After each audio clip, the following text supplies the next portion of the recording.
આણંદમાં red alert વચ્ચે જળબંબાકારની સ્થિતિ નિર્માણ પામી છે। 6 કલાકમાં 5 ઇંચથી વધુ વરસાદ ખાબક્યો છે। શહેરના અનેક નીચાણવાળા વિસ્તારો જળબંબાકાર થયા છે। સોસાયટીઓ પાણીમાં ગરકાવ થઈ છે। ઘરો અને દુકાનોમાં વરસાદી પાણી ઘૂસ્યા છે। રહીશો ડોલ વડે ઘરમાં ભરાયેલું પાણી કાઢવા મજબૂર બન્યા છે।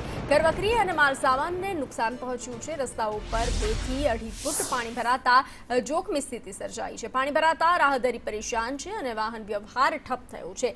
મહાનગરપાલિકાની ડ્રેનેજ વ્યવસ્થા પોલ ખુલી છે। કાયમી ઉકેલ લાવવા માટે સ્થાનિકો માંગ કરી રહ્યા છે।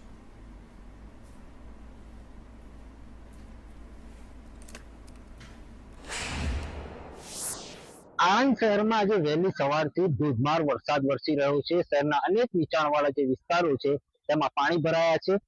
આણંદ શહેરના જે નવા બસ સ્ટેન્ડ તરફનો આ માર્ગ છે અને આ માર્ગ ઉપર પણ ભારે વરસાદી પાણી ભરાયેલા છે। આણંદ શહેરમાં લીતિયા ભાગોળ છે, ભાલેરોડ બ્રિજ પાસેની જે સોસાયટીઓ છે, અમીના મિંજલ વિસ્તાર છે અને બેઠક મંદિર વિસ્તારમાં પણ પાણી ભરાયા છે। શહેરમાં વહેલી સવારથી જાણે આગ ફાટ્યું હોય તેવા દ્રશ્યો જોવા મળી રહ્યા છે। તેની સાથે સાથે આણંદ જિલ્લામાં જે રેડ એલર્ટ જાહેર કરવામાં આવ્યું છે જેને લઈને જિલ્લા વહીવટી તંત્ર પણ સતર્ક બન્યું છે। જિલ્લા વહીવટી તંત્ર દ્વારા તાલુકા મથકો ખાતે કંટ્રોલ રૂમ શરૂ કરવામાં આવ્યા છે અને તેના નંબર પણ જાહેર કરવામાં આવ્યા છે। તેમજ કલેક્ટર દ્વારા નાગરિકોને અપીલ કરવામાં આવી છે કે કામ વગર બહાર ન નીકળે। આણંદ જિલ્લામાં હાલ પણ વરસાદી માહોલ જોવા મળી રહ્યો છે અને સતત વરસાદના કારણે જે નીચાણવાળા વિસ્તારોમાં પાણી ભરાયા છે તે ઓસરવાનું નામ લેતા નથી। ઇરશાદ સૈયદ, સંદેશ ન્યૂઝ, આણંદ।